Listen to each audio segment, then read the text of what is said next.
Hello. How are you? Um, so today it's going to be a much heavier topic. Um, I mentioned in the last video that I made that I had a couple things, or I had a couple topics that I had been thinking about, and honestly, this actually was not one of them. But I was doing a journal entry last night, and I reflected on this time in my life, and upon reflecting on this time in my life, I had an overwhelming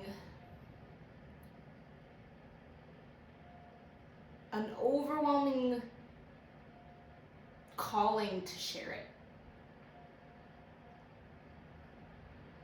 I want to put out there now, you can already probably tell by the title, trigger warning. This is mostly, this entire video is going to be about my history with depression when I was a teenager and recovery. If you see me looking down, I have little blurbs written out just because I know YouTube has quite strict guidelines when it comes to certain things that are certain topics that I will be alluding to. So I'm just kind of going through it so that as I'm going through my story, I know I'm not crossing any of those lines and not mentioning anything, or not phrasing things in such a way where this video is going to get taken down or anything. So just so you know, I wrote out my whole story, and I will actually be posting a version of that on Substack, which I will link down below. But actually, there have been other times in my life where I felt like I was supposed to share this story, but I guess I wasn't ready. But now I am. So here we go. When I was younger, I had a lot of good moments, I want to say, but it was a very, very dark time when I became a teenager.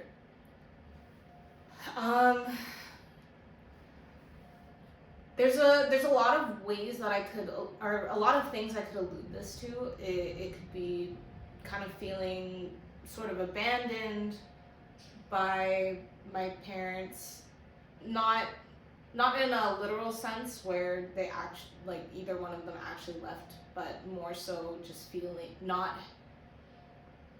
feeling like they were around or there for me as much as I probably would have liked. Just teenage inadequacy. I'm from two different cultures that I don't feel I connect with either. And I went to a school where it was predominantly Southeast Asian people. So the people that I connected with were different from me, in addition to me already being different. Also just hormones. You're a teenager, your body's changing, you get all these different feelings, you gain a little bit more sentience. So I think it honestly could have been any of those things, but especially at the time, I just didn't. It was really hard for me because as I would look at media and movies and shows that would depict depression, it seemed to always be a story that led from really deep trauma or something very dramatic. And I think that was a huge issue for me, because when I had these feelings of depression, these really deep feelings of sadness, I couldn't understand why, because my childhood was relatively normal. I didn't have any major trauma. I wasn't abused physically or directly emotionally. I want to say, I feel like, yeah, maybe there were some things where I could have been, the way that I was brought up probably could have been more loving, but I wasn't it wasn't anything like, I was never really targeted. Oh, I did experience some bullying in middle school, but nothing like what you see on TV. It was kind of like what a lot of, or a majority of kids go through in middle school, where you have days where people make fun of your outfit choices, or I don't know why I'm specifically bringing this up, but I'm a person that has dry lips. I'm half black, so dry skin is an issue for me, and I really hated Vaseline. I don't like the greasy feeling of it. People used to make fun of me for that because I used to pick my lips. But again, I digress. Nothing major. Nothing that, thinking about how movies and other stories depict depression, there was nothing significant in my life to connect my depression to. And I think that alone is what put me in such a deep hole, because I would constantly have these loops where I'm trying to figure out why I was so sad, and why I couldn't just be happy and just be like all the other kids and enjoy my high school experience. I just couldn't understand it. There was just something, yeah, there was just something that it was almost like I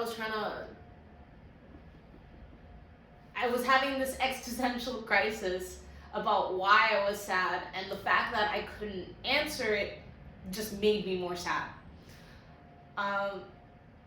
And yeah, I used to self-harm. I think part of the reasoning for me starting was wanting to have physical proof of my pain, because I felt like,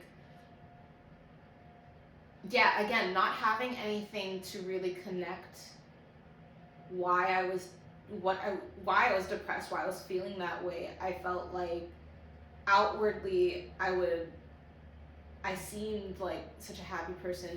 You see how big I smile. People have always regarded me as a happy person, and yet I felt like I was drowning a lot. I felt like, yeah, I just felt so numb, and I feel as though feeling physical pain gave me this sort of sense of life, even if it was for a few seconds in the late hours of the night.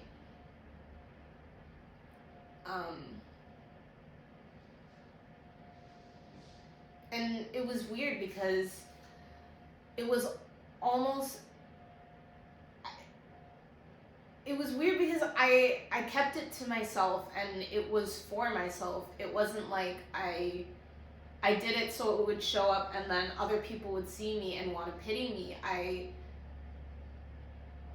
did it, and then I'd hide it. And I think there was a part of me that hoped maybe someone would notice and ask me why, or want to try to figure it out with me. And over the years, there were a couple people who caught on. I remember I have a specific high school friend that called it out, but at that time, I had maybe two other friends in that group that did know and kind of covered it up for me. I had other friends that were in the same boat of depression, but not self-harming. So they understood, but it wasn't really, the self-harming aspect wasn't really something that we talked about. And I remember when I want to say in grade 10, there was a short story assignment that I had to do, and I wrote a short story about a girl that self-harmed, and my dad read it. He read it because at the time we shared one computer. It's back when, was there still dial-up? I think there was still dial-up at that time, or actually no, not dial-up, but that's really not important. But I left my document open and he read it, and I remember him even jokingly laughing, like, where did you get the idea to write this story? Let me check your wrists. And then he did. I remember he checked the right one first. Nothing there because I'm right-handed. And then I can specifically remember his face dropping, or the look on his face dropping when he looked at my left wrist and he saw the evidence. And then later on, so he actually kept this a secret from my mom at the time. But there was a time where I had a breakdown and my mom walked in on me doing it. And I can remember her face as well. I remember so clearly how confused and scared and I also want to say disgusted she looked.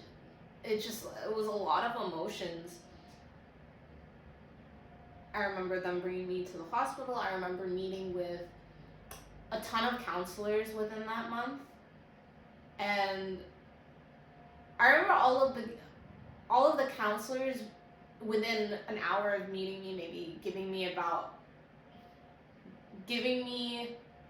a general assessment, to which I think they were definitely right, but it was, I guess, maybe I wasn't even looking for answers, because I think the answers that they were giving me from a psychological standpoint, especially now that that's something that I've studied, I think their assessments were correct, but it wasn't what I needed at the time. I didn't need the psychological diagnosis. I think what I really wanted was someone to listen and someone maybe to care. It wasn't until I was finally paired with a psychologist, a child psychologist, at about 16 that things started to get a little bit better. I started to see him consistently. Side note, the program for this was free. My parents didn't have to pay anything for it. However, the wait time to actually get an appointment before I was able to start seeing him regularly was really long. I remember it being about months long. Get away from my coffee, Mr. Fly.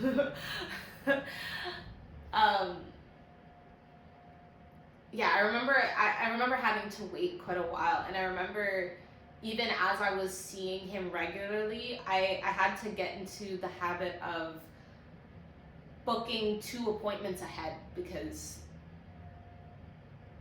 yeah, it's like if you missed an appointment, then you're waiting quite a while for your next one. Um, I remember my appointments would usually be in the mid-afternoon, so I'd usually be taken out of school to go to these appointments, and then I'd get the rest of the day off, which was interesting because this isn't in the piece that I wrote, but yeah, I'm just noticing that I think I wanted someone to notice, to see that there was a pattern, that I was being taken out of school regularly for something. I wanted I wanted people to ask questions, and I think as a person, that's something that I look for. I think in friendships and in my relationships, I think I'm looking for someone or for people who are detail oriented enough to notice those kind of things and question it. Maybe because that's how I am. I tend to take note in people's routines and to comment on them. Interesting side note. Anyways, let me get back on track.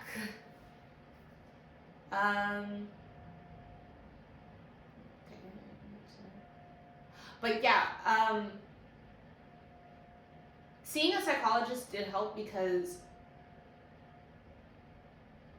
he was more so there to listen. He would ask questions, but it wasn't like the counselors where it felt like they were talking at me. It felt like, yeah, he was observing. Side note about my specific psychologist. He was great. I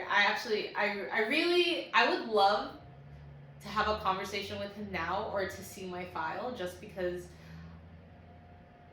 yeah, it was interesting. I felt like I saw him for 9 years. I saw him from when I was 16 up until I was 24. The program that I was in, they only covered you up until you were 25, and then once you turn 25, you're supposed to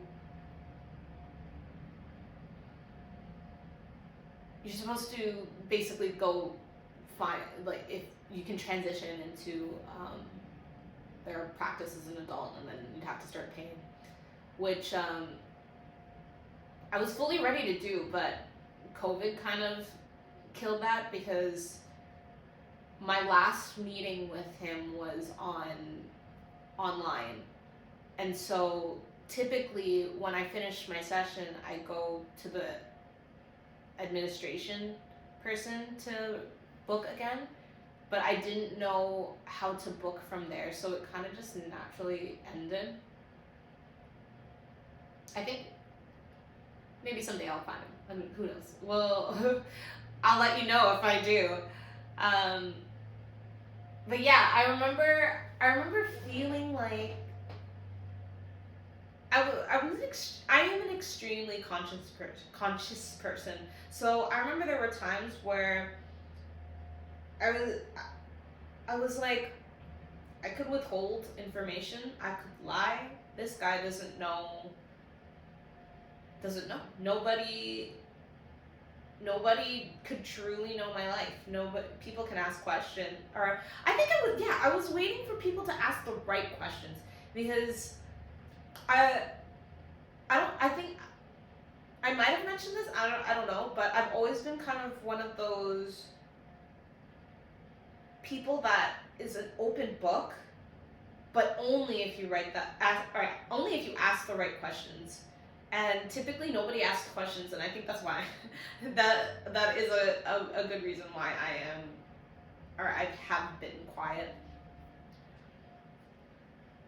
I just guess I never felt like I could just share. And maybe it's because, yeah, these topics are heavy and I didn't want to burden people. I remember when I was in high school, around the time that I first started seeing the psychologist, I was dating somebody, and he knew a little bit about the fact that I was depressed, but I didn't share too much with him. Like I said, I had other friends that were also going through depression, and I think I leaned on them more, and I do think that was something that bothered him and led to the detriment of our relationship. I do think I mentioned this in the video I made that was about all of my other, my whole dating history. But because we did actually have we did have a conversation a few years after high school where I got closure, and he did mention something about feeling like he wasn't enough because I believe that was because he didn't feel like he could help me, because he wasn't the first person I would go to about these things, and it wasn't because I didn't think he could handle it, it was because I didn't want to burden him. But at the time, especially when he left, I felt like I was unlovable. I felt like nobody wanted to date this depression girl, this really sad girl. And yeah, it became, I guess in high school, it became a self-fulfilling prophecy because I pushed in having that belief, I pushed him away. And I think I did this to some degree in some of the other relationships that I had, especially in the one, obviously before I was married, but in the early stages of that relationship, because even out of high school, as I was going through therapy, with the self-harm, it was on and off. I would get to points where I wouldn't need to, or I wouldn't do it, and then sometimes I just wanted to see what it was like. And I think the very last time, I remember how much it affected him to feel it physically. I think I jumped ahead though.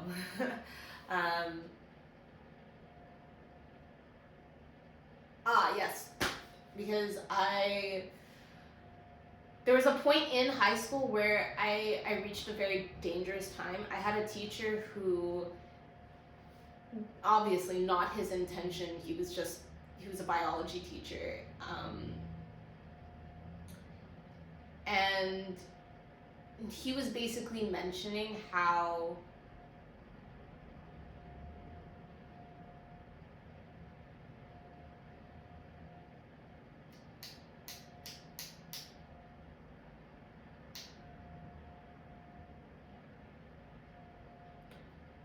I guess I'm trying to word this different because it's actually not in my notes. I don't know why this part is not in my notes. Give me one moment.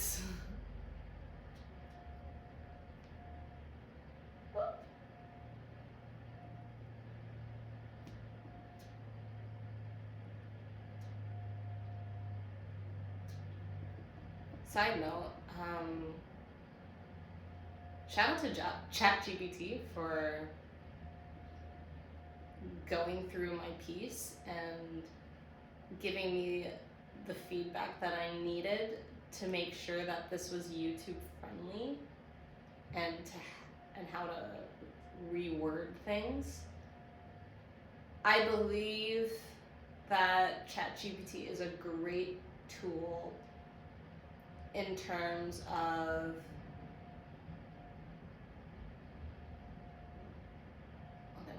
in terms of collaboration. If you use it right, I think if for something like this as well, because basically what I did last night was I just wrote out my whole story and then I gave it to ChatGPT and I told it not. When I use ChatGPT, I get it. I try to get it just to edit grammarly, not to or to be careful about rewording things. Okay, here. So basically my teacher was explaining, without realizing the impact, what methods were more life-threatening. And I think that information came across to me wrong. It's almost as if I took it as an instruction guide, and yeah, that was very dangerous because I tried to implement it and thank God I was unsuccessful.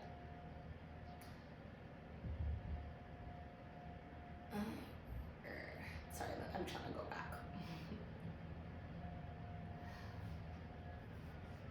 And from there, I eventually started medication, and it numbed me in a different way because I felt like the depression was numbing in itself. And yeah, medication numbed me in a different way. But it did give me space to kind of breathe. It helped for a time, but I do remember eventually getting to a point where I knew it wasn't helping exactly. It was just numbing. So yeah.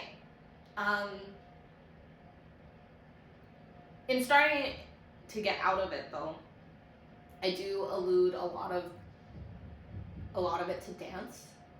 Having an outlet and having a way to express really gave me something to live for. Oh no, come on.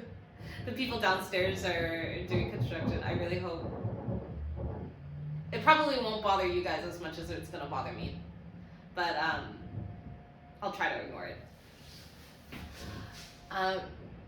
But yeah, it did give me something to live for, even though it didn't. I wouldn't say that cured my depression, because my depression would show up in dance as well. I think that the self-confidence aspect, I would be really hard on myself because I felt as though I couldn't perform like everybody else. I guess I had such a deep-seated fear of being seen that, yeah, when I would perform, you could see me thinking, and I couldn't let go the way that other people could, and I feel like that's how I wanted to be able to use dance when it comes to healing, because yeah, and now looking back, so rude. Now looking back, I can only speak for my own experience, but assuming that any of my fellow teammates were feeling any degree of what I was feeling, or just a sense of feeling lost, I think I had this conversation with one of my longtime dance friends a couple days ago about how as much as dance is expression, I think what happens sometimes is it becomes escapism. And I think it frustrated me that I couldn't fully escape into dance the way that other people could. Yeah. So what actually really got me out of depression was my use of or my introduction to psychedelics.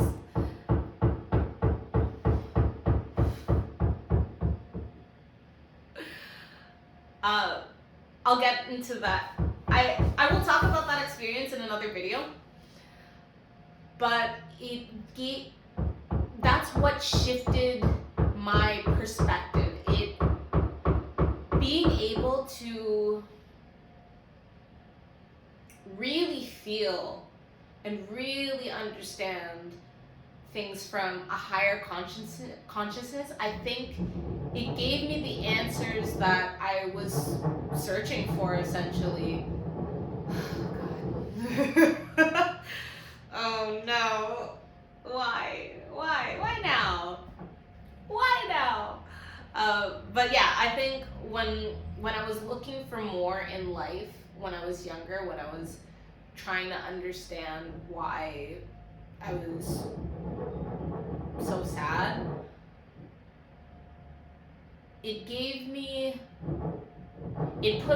allowed me to think or see life just from a different perspective, and to appreciate life from a different perspective, to appreciate myself and experiencing the world in a different light.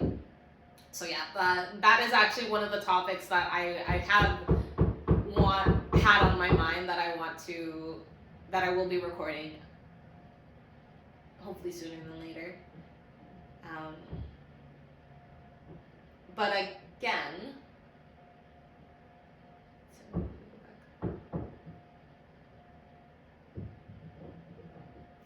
and that's not to say that everyone should try it. I am not here promoting the use of psychedelics as medication. There are many, many other ways that you can naturally get to that state of mind. Meditation is one of them, one of the ones that I am indulging in much more these days. Yeah, just a disclaimer. I'm not promoting the use, just reflecting on my story. And but yeah, I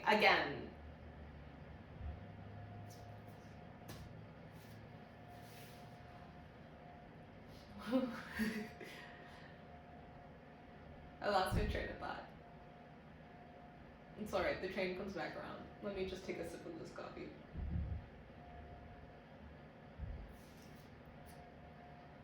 But yeah, going back to, I guess, how it started and the dangers or the slippery slope of media and the portrayal of those stories. I think it's amazing that people have platforms where they can share their stories, but I do think there is a danger in how it's portrayed, how it's glorified. I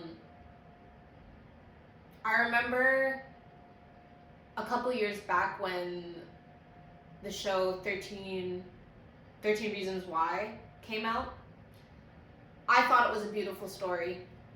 I read the book, so to see it in TV form, I thought was kind of cool, especially as somebody who was depressed. But I remember I had a specific mentor from dance that had a really big problem with it, and now I really see why, because it does romanticize and glorify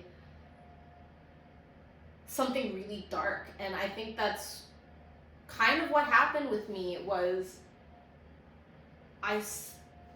the way that I saw self-harm was almost as if as a solution, as a way to express it, you know. I wonder if I still would have done it had I not seen it in movies, or had there not been presentations about it in school. And I realized that I didn't include this in my post, but there was a portion of time where I thought I had an eating disorder as well, or so when it comes to the dangers of media, when you're young and when you're vulnerable and you're looking for an identity, and what happened with me was I clung to this identity of a depressed person. So I took the characteristics of what I thought, or what I had seen a depressed person was, and then I started to embody those things. And yeah, I think that I really ran with that. And I think that's a reason why, especially now, me being a parent, it's so understandable why there are certain things that you don't necessarily want taught in schools. And it's not to say that these things shouldn't be taught at all, or there shouldn't be any awareness around them, but I think as guides, as parents, it should be mostly coming from you or a therapist. But I know that not every, and I know there's like stigma around that. I don't think as much as there was back then nowadays, because I feel like there's been enough mental health campaigns. But yeah, actually, you know what? I now that I mention it, or now that I'm talking about it, I remember when I was older, and things like,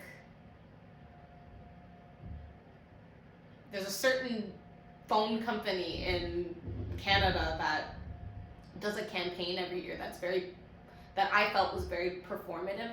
And I remember that it almost became a trend to be depressed. And I remember that used to bother me because of, I guess, my experience with it. I don't like that it's a hashtag for some people, or that people use it as a hashtag. It doesn't feel like a solution, you know what I mean? It feels like, sometimes it can feel like a bid for pity. And I think that's the struggle with it. It's like, how do you express it without making it feel that way, without making it feel like a bid for attention? And I think that's why I haven't talked about it for so long, because I remember there were times throughout my 20s where I felt like I was supposed to share this story, but yeah, I didn't want people to feel like they had to feel sorry for me, or like, oh, her life has been so hard, because, again, especially not having a root, or a super traumatic root cause, I didn't feel like my depression warranted that. I don't know. And maybe I'm only sharing it now that I have so many different practices that now that I don't want to say that I've found the solution, but my path with understanding myself is very clear now, and I feel like I can offer something with that wisdom, whereas before it didn't feel like enough to just share the story and to just be like, hey, I'm out of it, or, you know, and it's not, and the thing is, when I look at healing, I don't look at it as something that you finish and then it's over. I think it's something that you cycle through and that creeps up in different ways, and it creeps up for different reasons. I think some part of it is just existence and just our shadows kind of creeping up and having self-doubt. I think those are very human things that happen to everyone. And then there's tragedy in life. People lose their jobs, people lose people go through breakups. There's a multitude of things that can start the snowball of depression. And I think for me, while I was looking for, or it seemed as though I was looking for someone to help me get out of it, at the end of the day, it's a prison of your own mind. It's mentalism versus mental. And the only way I was going to get out of it was by choosing to want to get out of it. And you hear that a lot. You hear that you can't help somebody who doesn't want to help themselves, and it's true, because I've encountered a lot of people in my life where when they had issues, I guess I started to embody what I thought that I wanted. So I tried to be that person for other people. I tried to catch the problem for other people before it could turn into something, and it didn't help, because at the end of the day, all you really can do as a person, as a human, being a companion to another human, is to offer that space to listen. And it's not necessarily about having the right questions or saying the right thing. It's more so about giving people the chance to be heard and asking them if they would like a solution, because some people are looking for different ways to get out of it, and maybe you do have that answer for them, but not everybody wants it. Sometimes what we really want in life is to be able to say that we figured it out ourselves. I feel like that's something that I've really grappled with, because again, like I said, it's almost as if I had made it my mission to solve other people's problems, and at the time I couldn't understand why that was an issue for people, but I get it now. You know what I mean? But yeah, all that to say, whether you're a parent or whether you're somebody who just wants to help their friend out, it's about talking with them, not at them. Giving them a space and having that trust. And I think that's hard for a lot of parents. I think a lot of parents assume that their kids would just come to them, but you have to create that trust. I feel like that's something that I lacked within my own relationship with my parents. It wasn't necessarily that I didn't feel like I could come to them with these things. No, it was. I felt like I was burdening. I didn't want to burden them. I felt like they wouldn't understand. So what was the point? Um, and I think that's why it's important to not just talk with your kids about the good things in your life and the things that make you happy, but also giving them that vulnerability about times where you don't feel the best. Showing them that it's okay and it's normal to feel these things sometimes, because I think that's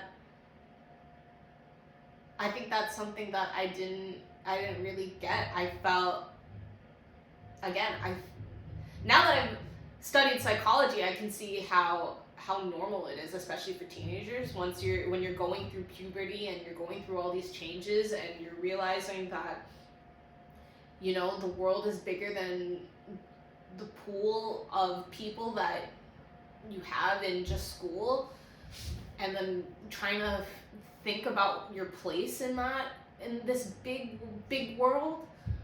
I feel like I just felt like I wasn't normal, because I didn't feel the way that everybody else was represented.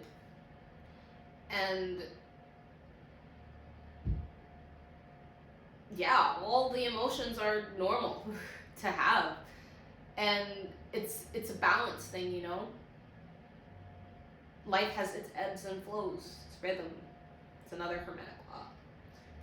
You're gonna have your seasons where you're up, and you're gonna have your seasons where you're down. It's never just a straight line. A straight line means you're dead. You don't want a straight line. And also, it's without those low moments, you can't, it's hard to fully appreciate the high moments, you know? Without challenge, is success worth it? Think about it. When you get things easy, when there's instant gratification, how worth it is it? I know for myself, every accomplishment for everything that I've accomplished,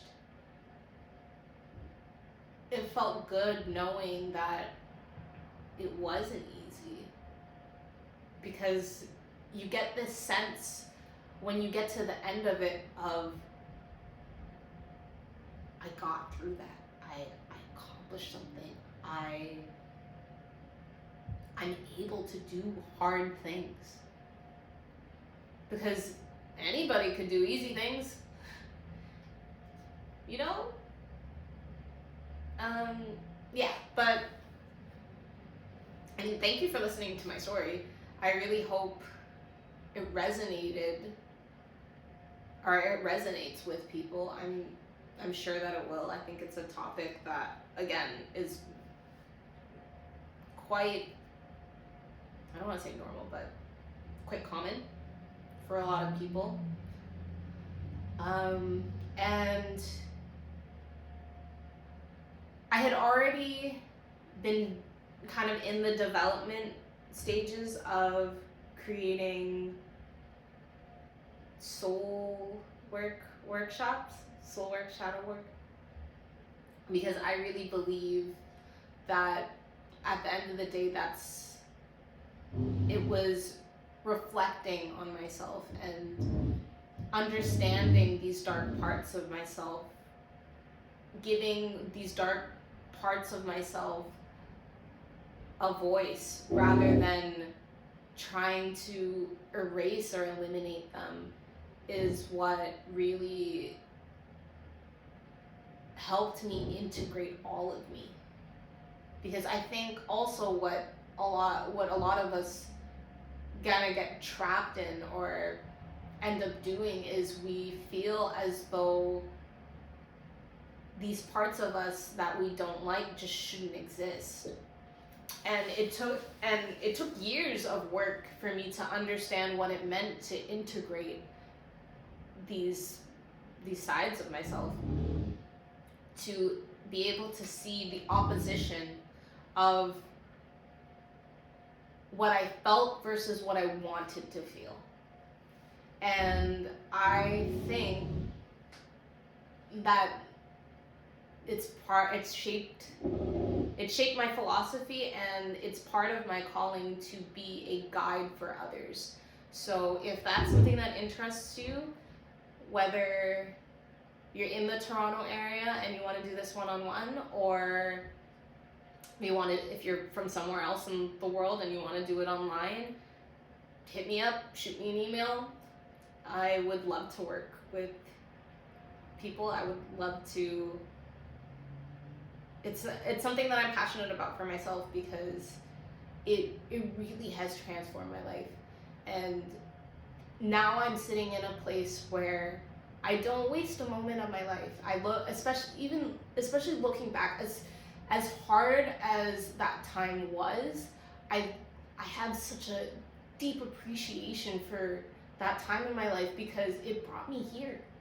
It led me down, or it led me to search for myself and find things that maybe I wouldn't have found otherwise. The fact that I was able to have dance as an outlet and have it, as I thought about it as my lifeline for so long, to have music as well. You know, before I was dancing, the way that music would comfort me on the days where I felt numb and I wanted to feel something, music was something that really helped. And yeah, I want to help. I think this is, now I'm just getting into my philosophy in life, and I guess the things that I want to do, because I came up with this, or I had this thought last week, and my ex said that I'm at this point I might as well just be a brand myself. And I guess my tagline, or my mission, is to build experiences that nurture the human spirit. That's kind of what this space is for. The reason why it's a campfire is because I want to ignite that light in people. I want to show people that they have this fire with them. I want to show them how to keep the fire alive, how to grow the fire, because we all have it. And it's not, I think a lot of us are led to believe, are led to have this scarcity mindset. Oh my God, there's a bug on the camera, and I'm like, please stay away. Or on my phone, I'm like, please stay away from the lens. I might have to rewatch this just to see if it crawled across. Goddamn. But yeah, I really want to help be the reason why people don't give up on their dreams, because having something for yourself, whether you pursue it as your career or not, having something for yourself, something that gives you that fire, that makes your eyes light up. It's one of the things that I love about talking to people, when I can talk to someone and I can see what lights them up. I think it's important, and that's something that everyone should have. And if I can help nurture that in even the smallest ways, it gives me life, So yeah, thank you again. If you've made it this far, contact me if you would like to work with me. Stay tuned if you want to hear other parts of my journey. If you want to read the Substack or the piece I actually wrote on this, it's a little bit like a diary entry, but also not really, because I got it edited for grammar by ChatGPT, and so it reads more like an article than, or it reads a little bit more like an article than a raw entry. But yeah, thank you again. Take care of yourself. Love life.